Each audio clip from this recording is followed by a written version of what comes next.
Hello everyone and welcome back to my channel, and if you are new here, welcome. I'm excited to have you in my crafty space. Today I'm going to be working in my memory journal, my Project Life memory journal, and I'm going to be using Coco Daisy's new Flourish kit. I'm really excited to share with you this layout because it turned out to be one of my favorites so far in my Project Life journal. But I also decided that I won't be doing an unboxing just because there's a lot of creators here on YouTube that are sharing unboxings, and I feel like it's kind of repetitive. But if it's something you really want me to do, I can definitely share with you the unboxings.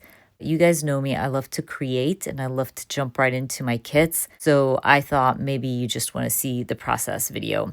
But just let me know in the comments if that's something you really want me to do, and I'll definitely stick to doing the unboxings and then the process layout. But anyways, I do want to say this, and I think I've said it before. If you do want a full unboxing of all the kits from Coco Daisy, definitely check out Coco Daisy's YouTube channel. The owner, Christine of Coco Daisy, has wonderful unboxing videos. Anyways, let's move on. As you can see, my week is full of pictures and I'm going to try to make it work, and I'm going to squeeze everything in. I started by stamping the number. I have decided to stick to my planet stamp set throughout this year and see if I like it. And so far I am. I do like the size. But I also use the days of the week stickers from the journaling kit to add the days of the week. I really love that blue that it comes in. It just adds a nice pop of color. I will also be using a lot of rub-ons this week. I'm really enjoying the rub-ons that come in my journaling kit. So you're going to see me use a lot of rub-ons this week. But anyways, I went ahead and grabbed my journaling, and I want to add the journaling basically for Monday and Tuesday. I'm just talking about how beautiful it is outside right now, especially with all the blooming flowers and trees. And then I want to fill that gap in between my journaling and the bottom of my page. I sometimes print my journaling smaller on purpose so I have more space to add embellishing. So I'm just going to do a little bit of layering there, and then I'm going to move on to day 11, where I'm going to stamp the number 11 and then again add one of my days of the week stickers underneath that. Now, I didn't have a plan for day 11. I thought maybe I'll just end up adding washi tape there or something. But you're going to see when I start working on day 12, which is Wednesday, I print my journaling and the journaling is too long. And so I already had 2 photos for that day. I really wanted to use both of them. So I decide to trim down my journaling and add half of the journaling underneath day 11 and the other half for day 12. Now, it's not perfect. I wish I was able to add it all in the same column, but you know what? It doesn't matter. I always say this, it's just pencil, paper, stickers. It's not a big deal. It still tells the story. So you're going to start reading day 11, even though it's for day 12 and the other half is on day 12, but you still have the story. So I'm a-okay with how it turned out. I made it work. I'll even peel off my photo, try to fit things in, try to balance stuff as well. I didn't want all the journaling on the bottom. So I went with it. It worked, and I'm going to move on, and I'm a-okay with it.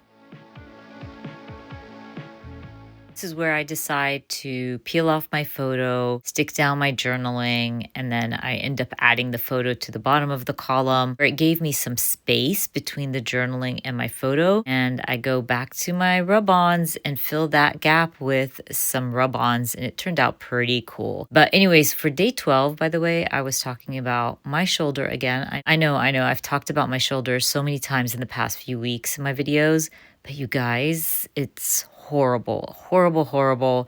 I can't wait to get rid of this frozen shoulder because it's just giving me a headache at this point. Anyways, let's move on to Thursday, where I am documenting an outing with my dad and my brother. We went for tacos and they were delicious. So I just used one of the rub-ons that says priorities, added that as my little title for my journaling. I'm going to go ahead and add my journaling as well. I'm going to go back to my rub-ons and grab some of these little floral rub-ons. I feel like they're very tiny and they're just perfect to add a bit of color where needed. So I'm going to just end up adding it around my journaling. And basically, I'm going to stamp my number, add my day of the week using the days of the week sticker sheet, and I believe stick down my photo, but I had some space to use another rub-on, so I'm going to go for it. So I do end up using another rub-on between the day of the week and my photo, and it brings in color. I think I end up using like a moth rub-on, which doesn't fit into the story itself, but it adds a nice pop of color, and the color matched a lot of my photos. So I just went with it and it turned out pretty cute. I usually don't use like moths and butterflies on my spreads, but just because this whole theme is flowers and blooming and things like that, it just worked.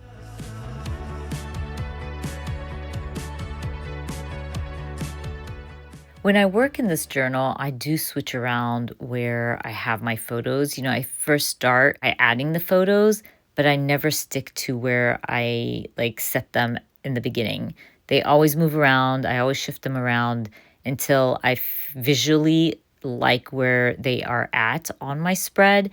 And also, when I go through my kit, I always find things that I can add in between photos, things that work better on one column than the other. So there's a lot of switching around things, as you can see. But anyways, I'm going to start working on Friday. Friday is going to come together pretty quickly. I just end up using the alpha stickers to add a title above my journaling. I love these alpha stickers and I love the color. So I just spell out iftar and family because I get to have iftar with my family on that day. And then I'm going to work on Saturday and Sunday.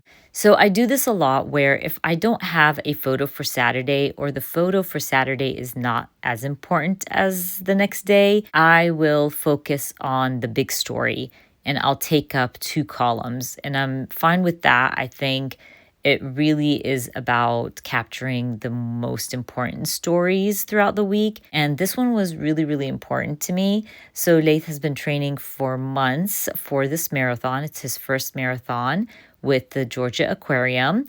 And he got a 43rd place. And there was 1,700 participants. So that was amazing. He got a medal. He was so excited. And I really wanted to focus on this story.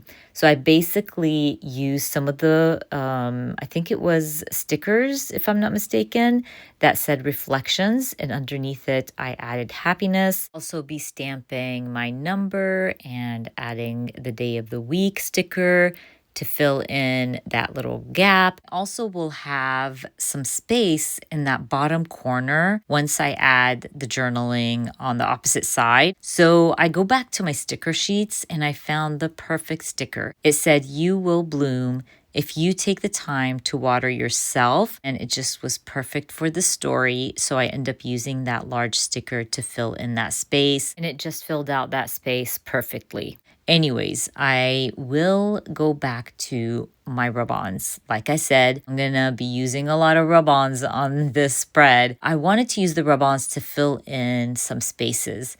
I had this large space on Tuesday right above my flower photo, and it was just the perfect fit, so I go for it. I even use another rub-on that says sunshine, which I will layer on that flower. I will also add some splatter underneath my taco photo. I'm just using the rub-ons to fill in the gaps and bring in more color to my spread. Once I'm done rubbing on all the things, I thought it would be fun to use my slim washi that came in the kit to add a pop of coral here and there. Because it's slim washi, it's the perfect amount that I needed, especially in between these columns. And it just brought this spread together, even though it's a small amount of washi tape, and I love it. But anyways, you guys, I'm going to go ahead and wrap this up. I'm going to call my layout done. Don't forget, I will be adding all the links for everything I shared down in the description box for you. I hope you enjoyed watching this video, and if you did, please give me a thumbs up. And if you are new to my channel, please consider subscribing, and I hope to see you guys very soon. Bye.